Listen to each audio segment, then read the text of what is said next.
1700s में हमारा भारत सोने का चिड़ा होता था। 1700s के पहले यानी कि मुगलों के राज तक हमारा ही इंडिया 25% जीडीपी देता था पूरे वर्ल्ड को। केवल हमारा इंडिया इतना अमीर था। हमारा रुपीस की वैल्यू बढ़ानी है तो उसके लिए हमें अपनी वीडियो का टॉपिक केवल इतना है कि हमारे इंडियन रुपीस की वैल्यू डॉलर के सामने इतनी ज़्यादा कम क्यों होती जा रही, केवल इसके बारे में चर्चा करने वाले। मेरा सभी को प्रणाम कि हमारा जो रुपी है उसकी वैल्यू इतनी ज़्यादा घट क्यों गई है डॉलर के सामने। हम भारतीयों के लिए एक बहुत बुरी खबर है। जो अमेरिका का $1 है वो आज हमारे इंडिया के 84.45 रुपीस के बराबर आगे चल के होने वाला है 100 रुपीज़, और ये हमारे लिए बहुत ही बुरी खबर है। और आज जो अमेरिका है बड़े ही अहंकार से कहता है कि अगर आज हम छींक भी दे पूरी की पूरी दुनिया में ठंड का माहौल हो जाता। ऐसे टाइम पे हम इंडियंस को इसकी बहुत ज़रूरत है अमेरिका की छींक की, क्योंकि गर्मियाँ आ चुकी हैं।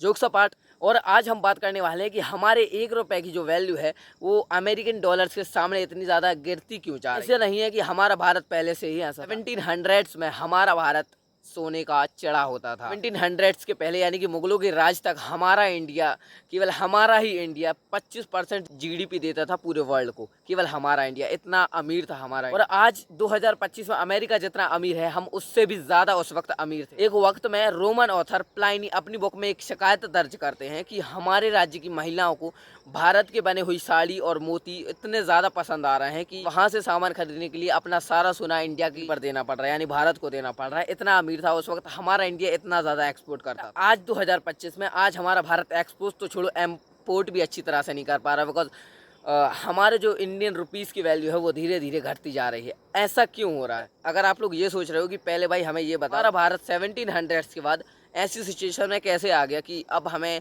एक्सपोर्ट तो छोड़ो इम्पोर्ट भी सही से नहीं कर पा रहे। वीडियो का टॉपिक केवल इतना है कि हमारे इंडियन रुपीस की वैल्यू डॉलर के सामने इतनी ज़्यादा कम क्यों होती जा रही, केवल इसके बारे में चर्चा करने वाले। जिस चीज़ की डिमांड ज़्यादा होती है उस चीज़ की वैल्यू उतनी ज़्यादा बढ़ जाती है।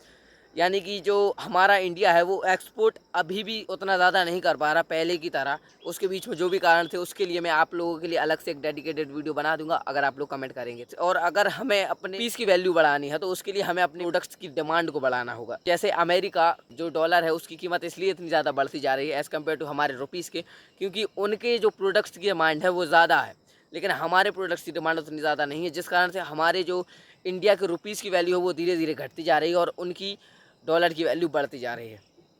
सिंपल वर्ड्स में ये कहूँ तो वहाँ के जो प्रोडक्ट्स हैं अमेरिका के, उनकी वैल्यू बहुत ज़्यादा है, उनकी डिमांड बहुत ज़्यादा है, लोग उन चीज़ों को बहुत ज़्यादा खरीद रहे हैं एज़ कम्पेयर टू अपने इंडिया की चीज़ों से। इसलिए हमारे रुपीज़ की वैल्यू धीरे धीरे घटती जा रही है। अमेरिका वहाँ के डॉलर्स की वैल्यू धीरे धीरे बढ़ती जा रही है। यही चीज़ आगे चल अमेरिका का जो $1 बराबर हो जाएगा हमारे इंडिया के ₹100 के बराबर। हमारे इंडियन रुपी को और डॉलर को बराबर करना चाहते हैं तो इसके लिए हमें अपने प्रोडक्ट्स की डिमांड को बढ़ाना पड़ेगा। यानी हमारे पास कोई ऐसी यूनिक चीज़ होनी चाहिए जो लोगों को पसंद आए, और जब बाहर के लोग इन चीज़ों को देखेंगे तो वो अपने डॉलर को ट्रांसफॉर्म करेंगे रुपीस में, क्योंकि हम इंडियंस केवल रुपीस में ही जो इंपोर्ट एक्सपोर्ट करते हैं। ये डॉलर को हमारी बैंक में देंगे और हमारी बैंक उन्हें रुपीस देगी, जिससे हमारी रुपीस की वैल्यू बढ़ेगी और वही रुपीस वो हमें देंगे ताकि वो हमसे वो चीज़ें खरीद सकें, वो प्रोडक्ट्स खरीद सकें जिनकी डिमांड हम बढ़वाना चाहते हैं, और जिससे हमारे प्रोडक्ट्स की डिमांड बढ़ेगी। जब वो चीज़ें हमसे खरीदेंगे, वो प्रोडक्ट हमसे खरीदेंगे। तो यही एक सिंपल ट्रिक, अगर अपने रुपीस को और वहाँ के डॉलर को बराबर करना चाहते हैं। और अगर आप लोग ये जानना चाहते हैं 1700s के बाद हमारे देश की सिचुएशन ऐसी कैसे हो, हमारा आज देश इतना ज़्यादा इम्पोर्ट क्यों कर रहा है, एक्सपोर्ट क्यों।